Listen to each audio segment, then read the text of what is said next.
tentang ada kematian seorang dukun beberapa hari yang lalu. Dan itu tepat sama ramalannya. Nah, saya mau tanya kepada Pak Daniel Sutoyo dan Pak Dautoni tentang ini. Itu tentang seorang dukun wanita namanya Mbak Yu yang sempat viral. Katanya Jokowi akan lengser, tapi nggak jadi, puji Tuhan. Ya, tapi tentang kematiannya dia lengser. Nah, saya mau tanya dari dua pihak, dari sisi akademis, dari sisi praktisi. Nah, ini tak boleh. Pak Dautoni, kita tanya Pak Daniel Sutoyo dulu ya. Nanti penutup terus habis itu Pak Dautoni ya. Seru ini pasti. Gini Michael. Iya, gimana Pak Dautoni, langsung aja. Ramalan yang bicara pribadi pasti tepat karena setan bisa merekayasa supaya itu terjadi. Oke. Nah, kan ada orang yang mati sebelumnya. Ya. Jadi ingat, Alkitab pun juga mengatakan ada orang yang mati sebelumnya, belum waktunya maksudnya. Iya. Tapi tetap rohnya ada di dunia orang mati. Oke. Contohnya ada orang bunuh diri, betul? Iya. Nah, kedua, orang kena yang namanya santet. Nah, tetapi ingat, segala sesuatu itu pun tetap semua seizin Tuhan dan ada dalam kendali Tuhan. Amen. Michael, ramalan yang bicara pribadi pasti tepat. Ya. Tapi ramalan yang bicara negara atau dunia pasti gagal. Karena tidak semua orang yang di negara itu menyerahkan dirinya kepada setan. Oh iya. Karena apa? Karena semua itu masih dalam kendali seizin Tuhan. Menurut Michael gimana? Iya Pak, setuju Pak. Nah berarti kalau misalnya ada dukun yang meramal tentang dirinya sendiri pasti tepat, yaitu tentang kematian kemarin ya. Kan setan bisa merekayasa supaya itu terjadi. Oke. Nah, seperti orang dibunuh, memang setan tidak langsung rohnya diambil, tetapi ada cara.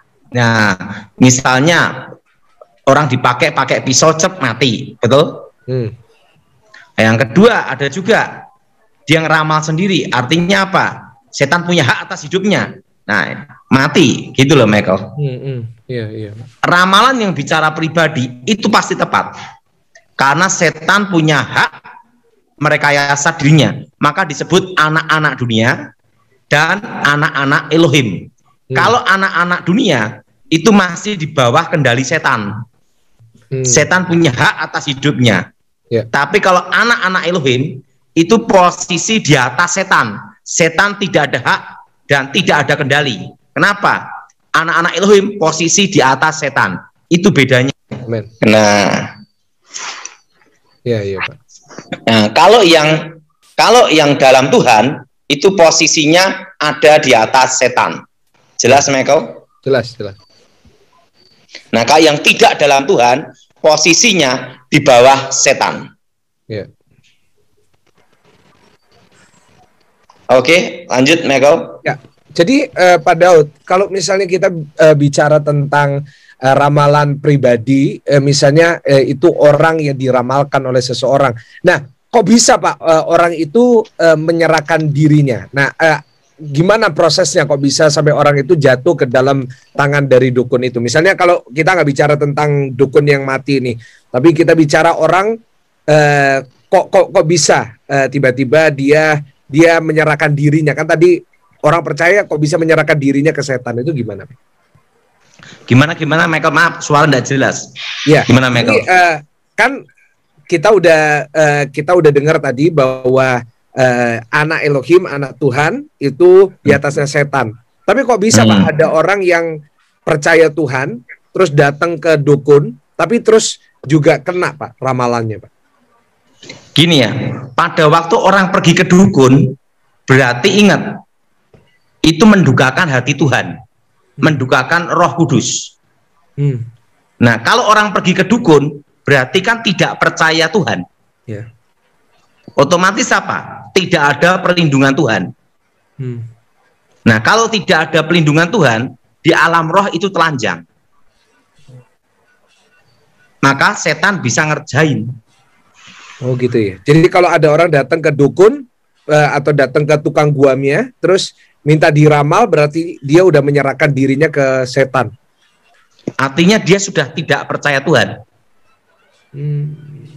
Soalnya ada orang itu yang akhirnya berani-berani ke dukun, soalnya dibilangin sama temannya, orang ini loh Pak, orang ini loh bisa baca masa lalumu, dia tahu waktu kecilmu gimana dan lain-lainnya. Itu gimana ya Pak? Kok bisa Pak? Kalau dia datang itu kan berarti dia ingat Saul pada waktu pergi ke tukang penenung, pemanggil arwah. Ingat, dia mendugakan hati Tuhan. Betul Michael? Betul. Saul. Akhirnya apa yang terjadi? Roh Elohim, roh Tuhan undur. Dan ingat, itulah kehancuran Saul. Iya Pak. Kok bisa dukunnya bisa lihat masa lalu, kok bisa lihat ya Pak kehidupan kita, kok bisa pas gitu loh. Oke.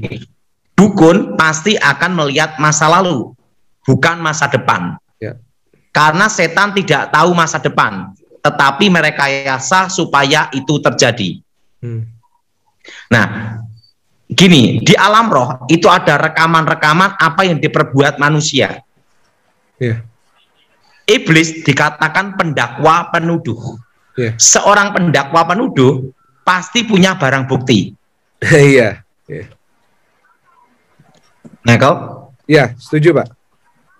Nah, di alam roh itu ada namanya rekaman-rekaman apa yang diperbuat manusia. Makanya sebelum bertobat, waktu jadi dukun, itu langsung lihat apa yang diperbuat dia dari bayi sampai umur segitu, tahu semua. Oh iya Pak? Iya, karena kan setan ada di mana-mana, Michael.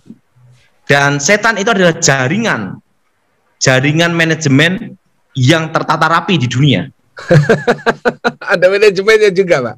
Iya, dan setan itu tidak pernah mengkudeta Lucifer. Nah, kenapa? Karena mereka status nasib tidak diampuni Elohim. Oke, jelas Michael? Jelas Pak. Nah, kita kembali ke ramalan Pak. Tadi kan ramalan perorangan bisa terjadi, ya kan? Nah, apa bedanya ramalan sama nubuatan Pak? Nah, ini kan mirip-mirip Pak. Kan ngomongin tentang masa depan. Nah, ini di mana nanti kita juga tanya sama Pak Daniel. Nah, menurut Pak Daud, terputus Michael. Suaranya terputus, enggak jelas. Gimana? Ya, sorry, Michael? Pak Daud dengar saya? Jelas ya. Sekarang. Nah, Pak, apa bedanya ramalan sama nubuatan? Nah, ini kan mirip-mirip Pak. Nubuatan itu datangnya dari Elohim. Tetapi ingat, pasti terjadi. Karena Elohim tahu dari awal sampai akhir dunia. Yeah. Beda dengan setan, ramalan itu adalah perkiraan, memprediksi sesuatu yang belum tentu terjadi. Karena setan tidak tahu masa akan datang.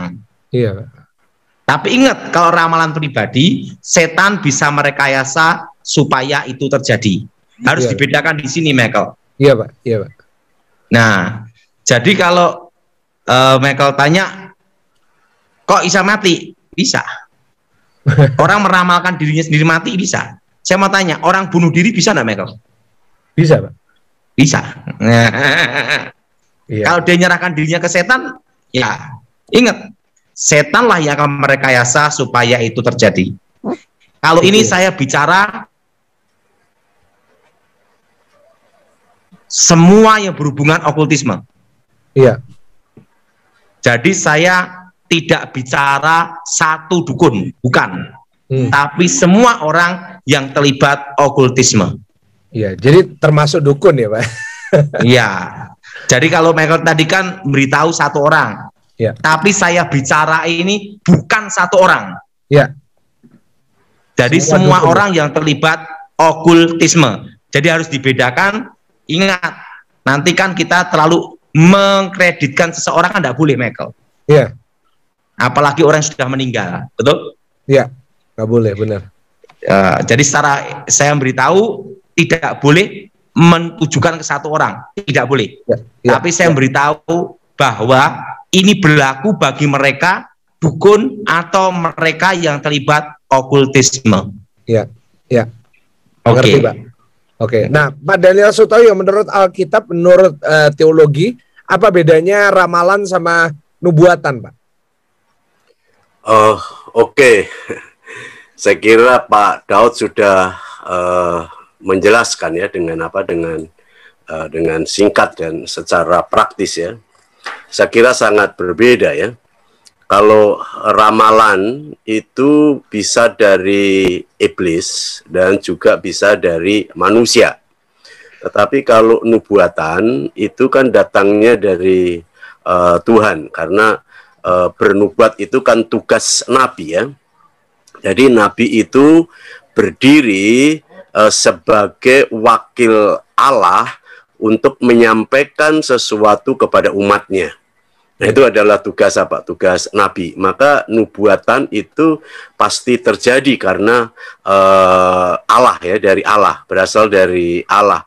Allah menginspirasi kepada nabi gitu ya. Nah, nubuatan itu bisa saja terjadi berulang-ulang gitu ya. Tapi ada juga nubuatan yang hanya sekali terjadi. Itu di dalam tentang nubuatan. Sedangkan ramalan ya, ramalan itu kan berasal dari iblis ya. Ya memang sebenarnya ramalan dan nubuatan itu memiliki pengertian yang sama, yaitu untuk menyatakan apa yang akan terjadi di depan gitu ya. Nah,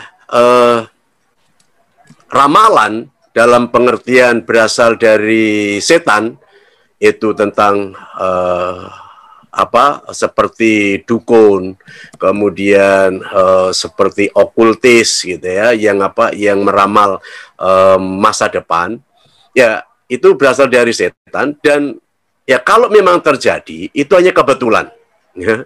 Jadi kalau itu terjadi hanya kebetulan, maka menurut saya itu hanya satu perkiraan gitu ya, berdasarkan analisis yang telah terjadi dan sedang terjadi, sehingga dia menyatakan nanti akan terjadi begini begitu, itu berdasarkan analisis. Jadi bukan memiliki inspirasi dari Tuhan untuk menyatakan kehendak Tuhan, menyatakan rancangan Tuhan gitu ya. Jadi menurut saya sangat berbeda ya. Nah, peramal yang seperti itu sering disebut nabi palsu ya. Maka ada nabi palsu dan ada nabi yang beneran, yang betul-betul diutus oleh Tuhan, mewakili Tuhan untuk menyampaikan berita kepada umatnya.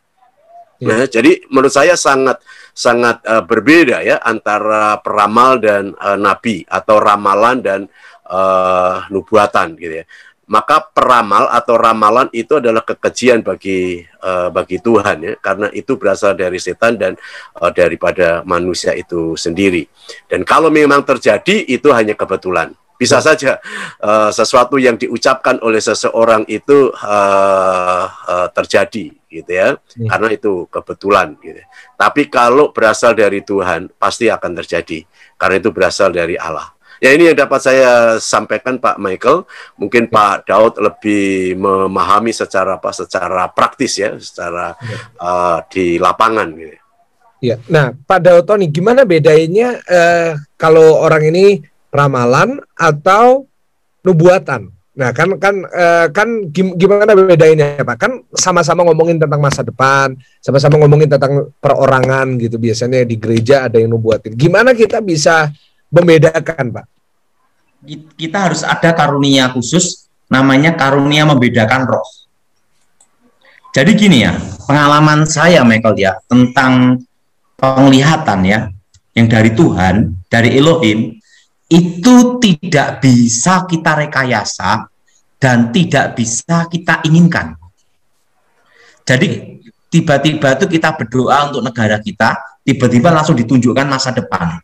Dan pengalaman saya melihat tentang penglihatan itu seperti layar lebar, Michael. Jadi pengalaman saya itu seperti layar lebar, dan itu kondisinya posisi mata tertutup atau mata terbuka sama. Jadi seperti kita ngelihat Michael sama saya gini nih. Dan itu ditunjukkan akan terjadi ini, akan terjadi ini. Nah, seperti ini Michael.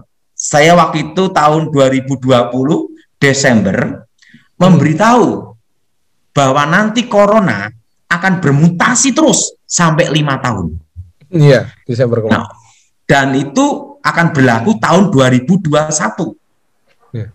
Nah, padahal orang memperkirakan corona itu selesai tahun ini, betul? Iya, Desember udah selesai.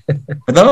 Tetapi petunjuk dari Elohim, petunjuk dari Tuhan bahwa corona ini bermutasi terus sampai 5 tahun. Dan kita nanti baru belajar normal itu tahun depan. Januari.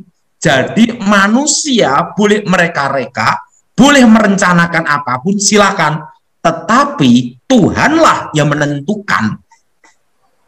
Amen. Nah, jadi pada waktu saya berkata demikian itu, Michael, itu bukan dari halusinasi atau dari keinginan saya. Tetapi saya hanya menyampaikan pesan Tuhan, pesan Elohim, bahwa corona ini bermutasi terus 5 tahun, Michael. Dan 5 sampai 10 tahun, puncaknya error, dan ingat Michael, kasusnya akan jadi kasus virus flu biasa. Seperti influenza. Nah, itu apa yang saya lihat, Michael? Itu seperti layar lebar, sas gitu, Michael.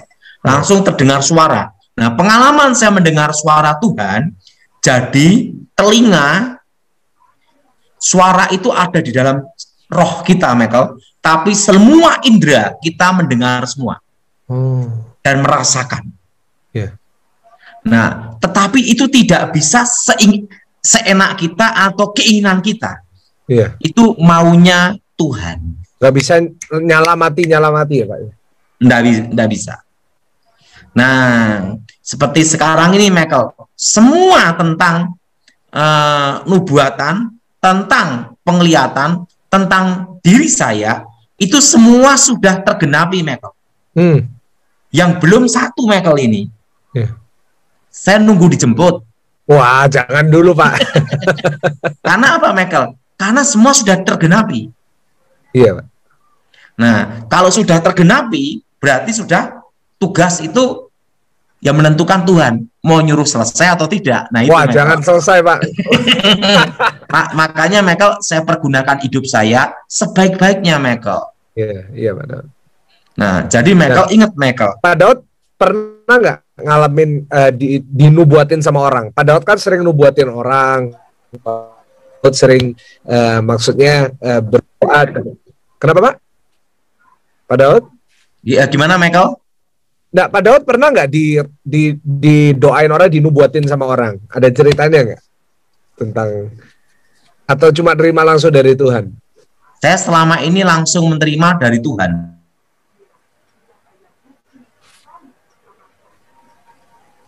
Nah, saya itu langsung menerima dari Tuhan, pengalaman saya. Dan kebetulan saya ini orangnya, maaf ya, Michael, dari kecil itu diajar tidak boleh percaya siapapun. Saya hanya percaya sama Tuhan dan diri saya. Itu aja, Michael. Jadi kalau ada orang bernubuat apapun, saya uji dulu, Michael. Nah, tapi selama ini saya itu hanya percaya suara Tuhan yang saya dengar. Nah, contohnya, Pak, apa yang sudah tergenapi dalam kehidupan Pak Daud Tony, Pak? Apa contoh dari nubuatannya? Pertama, saya punya istri rambut panjang. Oh, itu juga dinubuatin, Pak. Sorry, Pak Daud. Halo. Pertama, Michael ya. Pertama, saya punya istri rambut panjang. Kedua, anak pertama saya perempuan. Iya. Itu Pak Daud juga Ketiga, dapat dari Tuhan, anak pertama. iya. Itu bahkan saya dapat petunjuk anak perempuan itu sebelum saya kenal, sebelum pacaran, sebelum menikah sama istri saya. Waduh, haleluya. Dan wajahnya pun sudah ditunjukkan, Michael. Jadi anak saya pertama itu saya udah lihat wajahnya duluan. Felicia itu, Pak? Iya. Nah, ya, yang ketiga itu nubuatnya, engkau akan menginjakkan kakimu di 3 benua. Iya. Dan sudah terjadi, Michael. Saya sudah di Australia, sudah di Cina, sudah di Korea, sudah di Hong Kong, sudah di New Zealand, sudah di Amerika. Bahkan saya sudah ke Israel kan, Michael. Nah, itu. Nah, dan yang keempat ada, Michael. Pak. Ya, apa, Pak? Engkau akan dikenal keempat penjuru mata angin di Indonesia. Wow, itu terjadi sekarang, Pak. Nah, dan diberitahu, dan puncakmu diangkat, itu dimulai umur 45. Wow. Pak Daud usia berapa sekarang, Pak? Saya kelahiran tahun 74. Wow. Berarti umur berapa, berarti. Michael? Oh, 3 ya? Bukan, 74 itu berarti udah 46. 46. Oh, haleluya. Oh, berarti iya bener, tahun lalu Bapak di puncaknya diangkat, Pak. Iya. Iya, tahun Dan lalu. setelah itu Sampai tahun ini juga gila-gilaan, tapi tahun lalu luar biasa orang, maksudnya semuanya jadi kenal pada Tony karena tahun 2020, Pak. Bener itu. nah, karena apa? Karena semua sudah tergenapi dan tugas saya mau selesai. Enggak lah, Pak. Belum. Yang penting saya sekarang beritakan Injil aja, Michael. Loh, Pak Daud waktu dapat penglihatan itu, waktu dapat nubuatan itu, nah, kayak misalnya tentang 4 penjuru, kamu akan berdiri di 3 benua misalnya. Nah, itu kelihatan dengan jelas 3 benuanya atau cuma suara gitu aja, Pak? Itu suara, Michael. Oke. Suara. Kalau yang penglihatan, Pak, ada pengalaman nggak dari situ? Soalnya ada yang mirip-mirip juga, ada yang ngalamin. Nah, kita harus bisa bedain nih gimana. Iya, waktu itu penglihatan tuh kayak layar lebar gini. Saya berkhotbah di antara ribuan manusia. Dan dalam penglihatan itu waktu saya sekolah Alkitab kelas 2. Dan itu waktu itu di sekolah Alkitab saya dianggap orang gila. Itu Pak Pendeta Sutoyo, tahu Pak Pendeta ya? Ya. Pak Daniel Sutoyo udah jadi dosen itu? Sudah. Wih, jadi udah kenal lama dong. Luar biasa. Dan waktu itu tahu enggak, Michael? Saya waktu itu tahun 94 Tuhan bicara saya dapat penglihatan. Itu waktu saya di lantai atas Intios ya. Lantai berapa ya? 1 atau 2, Pak Pendeta? Lupa. Lantai 2. Itu mendapat penglihatan itu bahwa saya berkhotbah itu kelihatan sekali di ribuan manusia, Michael. Oh.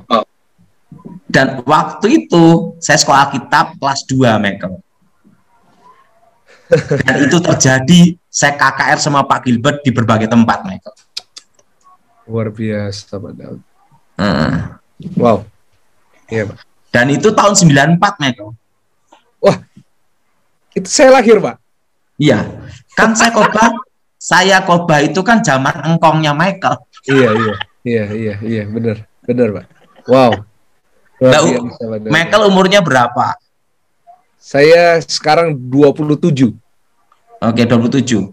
Saya mulai khotbah, Michael, pelayanan itu waktu umur 21, Michael. Asyik. Dan saya melayani dulu, tanya sama Pak Pendeta Daniel Sutoyo, dari dulu tuh saya itu selalu kalau praktek sekolah Alkitab dikirim di tempat pedalaman nih Pak Pendeta. Ya. Kenapa Pak kok dikirim ke pedalaman Pak Daniel? Ya karena pemberani ada terobosan sehingga berani dengan tempat-tempat yang angker gitu ya. Yeah. Kalau di pedalaman itu kan masih mengkhususkan ya tempat-tempat yang angker gitu ya. Jadi beliau ini berani mendobraknya begitu. Wow. Dan Michael itu Pak Pendeta Sutoyo sama Pendeta Matius mau Gereja Sidang Jemaat Allah di Singkawang ya Pak Pendeta? Ya di Singkawang ya. Saya itu diutus sampai dari Sanggulido, Sendani, Sejaro, Sinapit itu Michael. Ya. Dan itu berapa kampung bertobat sampai pendetanya baptis sampai capek itu ya Pak Daniel ya. Wow. Jadi pertobatan kampung per kampung Michael. Wow. Dan itu Injil masuk Kalimantan ya itu Michael. Iya. Itu tahun tahun berapa tuh Michael? Nah, tahun 94 Michael baru lahir. Wow, luar biasa Pak Daud. Haleluya. Jadi saya ini selalu diutus di sekolah Alkitab, itu pedalaman, kedua di desa. Jadi praktek saya itu di desa dari dulu Pak Pendeta ya. Ya. Dan yang ketiga setelah sama Pak Gilbert pun dikirimnya pun di tempat yang setan-setan semua. Memang spesialisnya Pak. Dan itu jadi Pak Gilbert itu sebelum khotbah Daud suruh maju duluan Michael. Sebelum khotbah selalu maju duluan. Iya, sebagian pendoanya ngusir setan dan saya nanti bagian seminar Michael. Wow. Bagian seminar sama KKR itu hari pertama selalu saya Michael. Dan Pak Pendeta Gilbert ngomong, Daud ada apa Pak Pendeta? Sudah aman belum? Sudah. Aman. Oke, aku datang gitu Michael. Wah kalau aman. Kerjasamanya luar biasa itu ya. Gak tahu enggak Michael. Yeah. Saya itu sama Pak Gilbert dari saya awal bertobat sampai sekarang Michael kerjaan saya itu Michael dikirim dari tim pendahulu Michael. Iya. Memang sudah semua itu mungkin rencana Tuhan ya Michael ya. Iya. Saya itu selalu jadi tim pendahulu Michael. Iya. Waktu di tempat sekolah Alkitab saya masuk dulu ke pedalaman. Nah sama Pak Gilbert menjadi pendahulu aman atau tidak. Zamannya Pak Edi Wibowo, Jenderal Edi Wibowo, saya juga bagian itu juga Michael. Haleluya. Posisi aman untuk presiden aman, posisi ini. Nah, jadi memang saya dari dulu memang jadi pendahulu, Mas. Iya, pengaman memang dari dulu. Dari dulu. Haleluya. Dan semua itu karena anugerah Tuhan aja, Michael. Iya, padahal. Loh, sampai sekarang aja semangat saya pelayanan, Michael ya. Yeah. Pak Daniel Sutoyo tahu, saya ini sampai sekarang masih melayani di desa-desa, Michael. Iya. Yeah. Dan saya kan khotbah di Wonogiri, di beberapa tempat. Nah, rencana ini kan mau buka di Wonogiri ya, Pak Pendeta ya. Di Praci. Di Praci. Jadi ini kita baru nyari tempat di sana, Michael. Tiba-tiba corona udah jadi.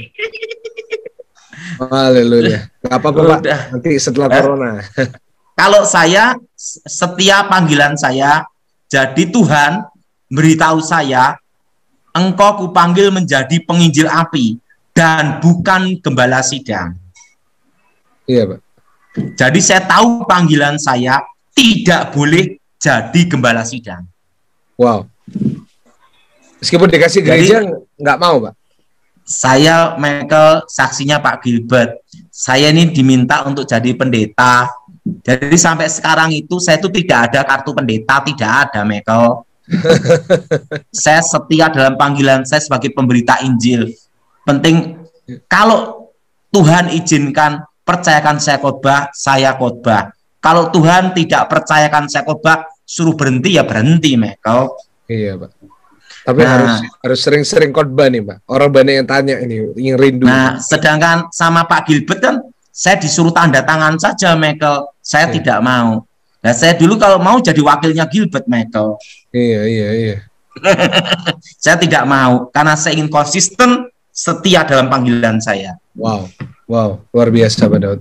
Dan saya pun sama Pak Gilbert diminta bagian pengawas untuk gereja Pak Gilbert luar dan dalam negeri loh, Michael. Iya. Saya aja tetap ngomong Pak Gilbert, saya menjadi pemberita Injil saja. Haleluya. Karena saya ingin konsisten dengan panggilan hidup saya. Wah, mestinya itu posisi luar biasa, Pak. Jadi wakilnya Pak Gilbert, Pak ya.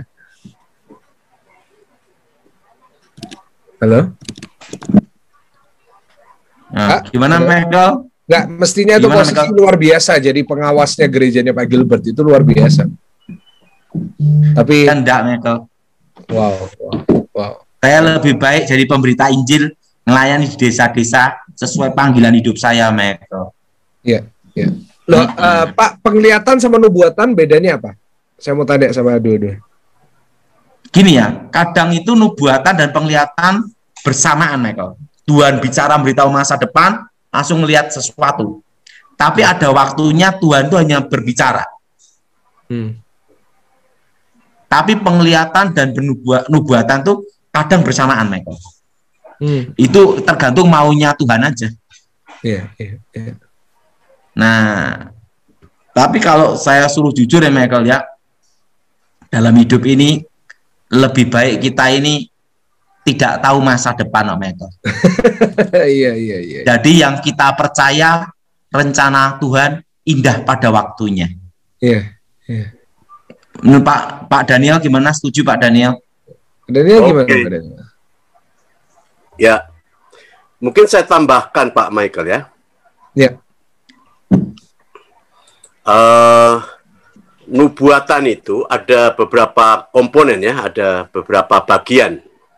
Yang pertama itu adalah berbicara tentang inspirasi atau pewahyuan ya. Nah, pewahyuan yang berasal dari Tuhan itu dengan cara ya macam-macam ya. Ada dengan mimpi ya. Jadi Tuhan memberikan wahyu dengan cara mimpi, kemudian penglihatan ya, seperti Tuhan berikan kepada Pak Daud Tony itu kan bernubuat atau melihat ke depan itu adalah dengan penglihatan.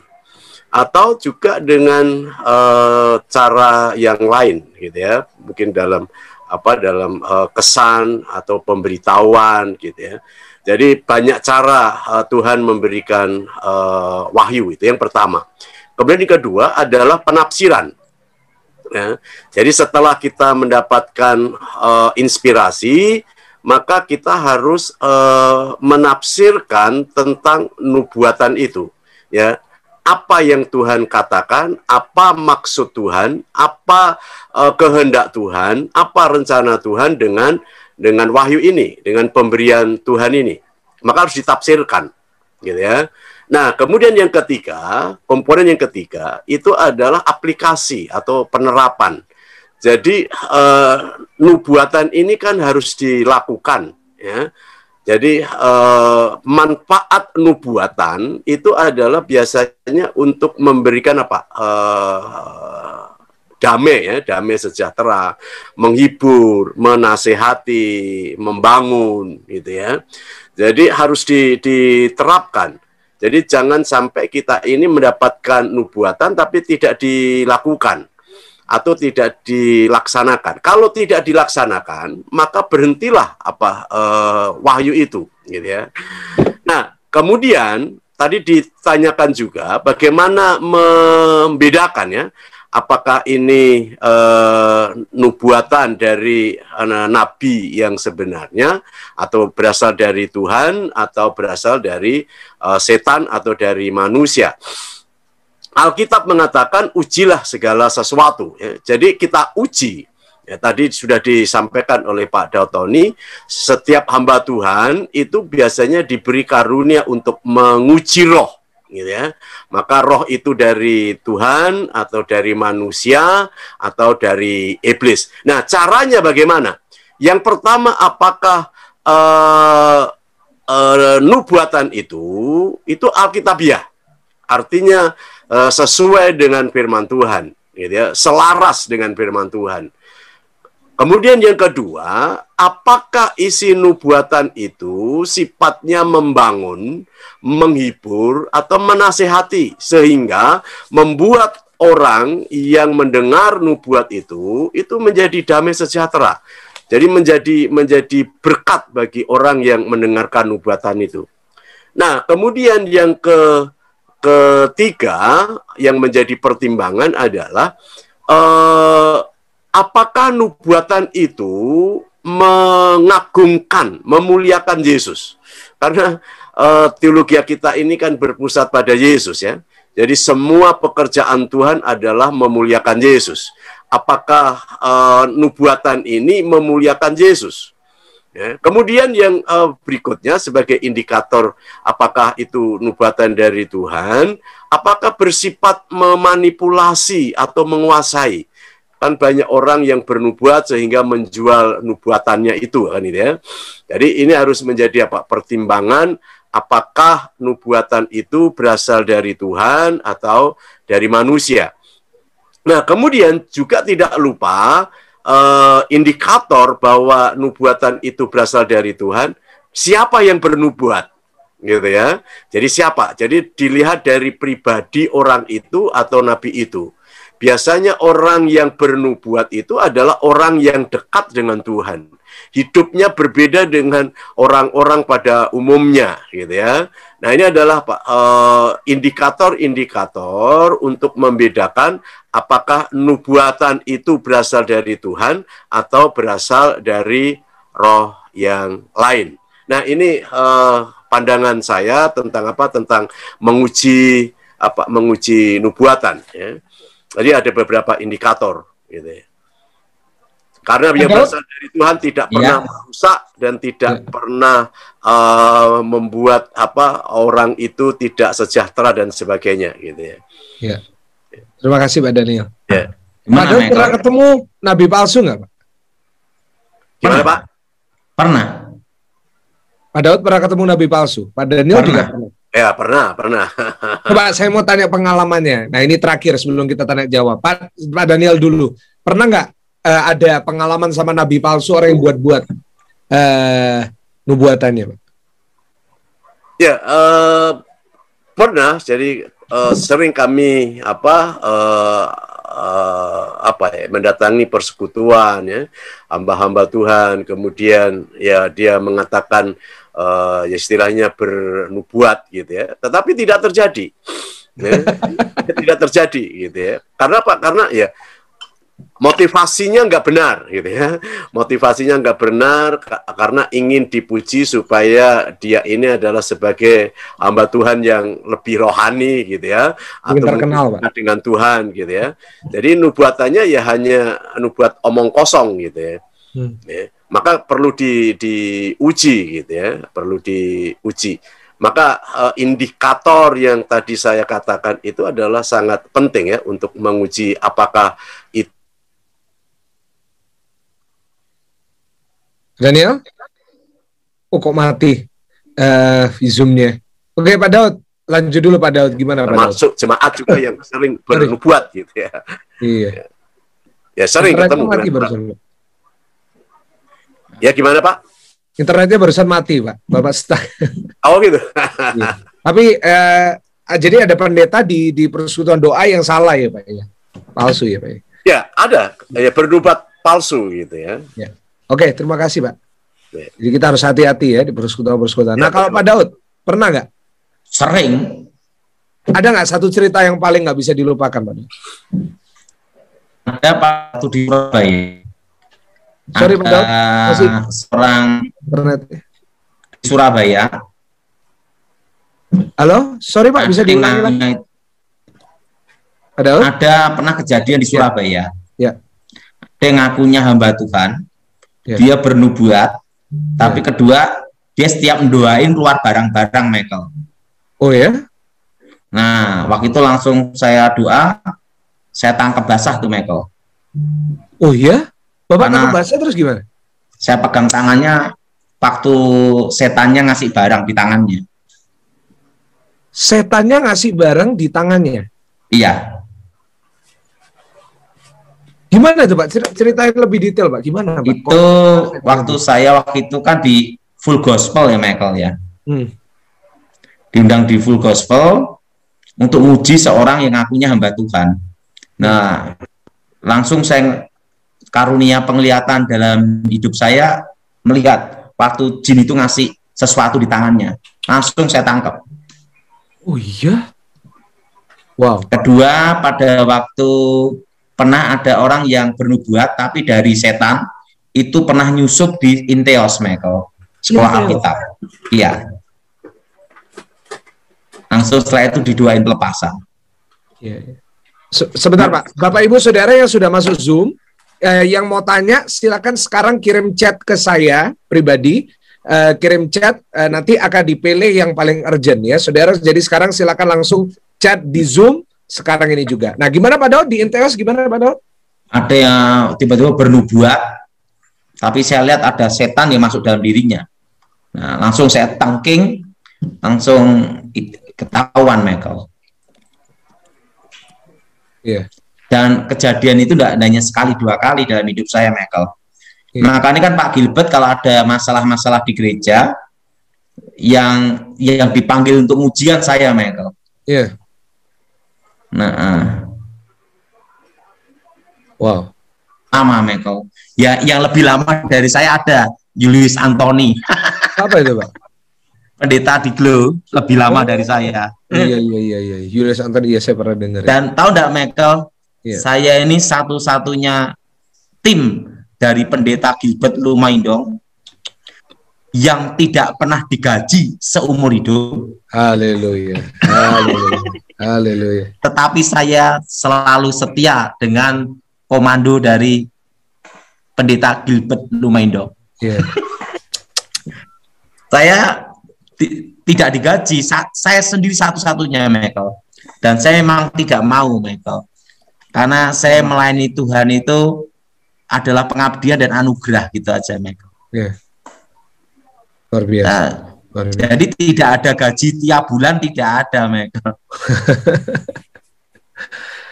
Tanya Pak Gilbert sendiri boleh. Iya. Loh, Pak, jadi ada pendeta yang pakai jin, Pak. Dalam tanda kutip pendeta, Pak. Ngakunya pendeta, terus ada jin. Ngakunya hamba Tuhan gitu. Itu kejadian di Surabaya. Surabaya ya Pak, di kota saya. Haleluya. Kalau gini Michael, dalam hidup saya, dalam melayani Tuhan ya Michael ya, tidak usah neko-neko lah, cari sensasi, janganlah. Setuju. Karena gini Michael, waktu saya tugas di pengamanan khusus dulu sama Pak Edi Wibowo, kan memberitahu masa-masa akan datang juga Michael. Dan satu pun tidak ada yang meleset karena itu datang dari Tuhan Michael. Terus saya sama beliau 10 tahun loh Michael. Jadi kalau di lokasi sebelum terjadi sesuatu izin langsung ini. Ada suatu cerita nih Michael ya. Iya Pak. Tentang pengamanan khusus ya. Waktu itu ada seorang jenderal minta saya, ya saya tahu itu ujian untuk saya Michael ya. Nah, itu waktu itu dapat berita satu lokasi sudah ada yang menunggu, artinya untuk menduduki gitu loh. Urusan dari pesawat berangkat sampai pesawat take off sampai pesawat landing sudah ditunggu.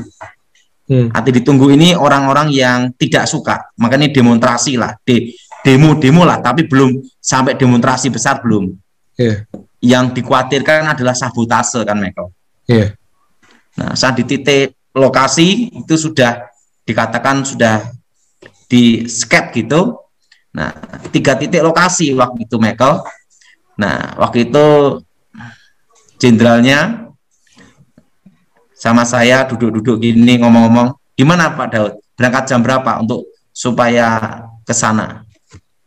Jam sekian. Langsung Tuhan ngasih saya penglihatan, jam sekian langsung tembus dari tempat jenderal itu berada sampai titik tujuan, sampai pesawat. Dan sampai tujuan tidak ada yang menghambat. Baru ini ya terjadi. Ya, penting itu rahasia lah. Iya, Pak.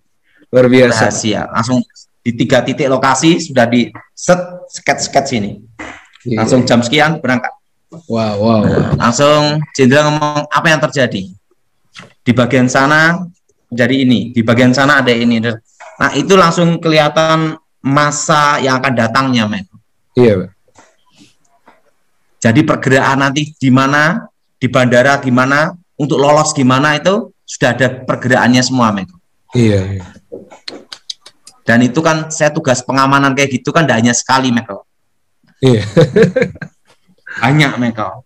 Luar biasa. Nah, dan saya itu kalau tugas dulu, Michael ya, saya itu satu-satunya yang tidak pakai senjata api maupun senjata tajam. Haleluya. Nggak takut, Pak, gitu? Saya hanya, nggak takut, ya, nggak pakai senjata. mengandalkan Tuhan. Haleluya. Kedua, saya hanya berdoa. Kalau sudah jadwalnya mati juga berangkat, Michael. Ya, Pak. Luar biasa.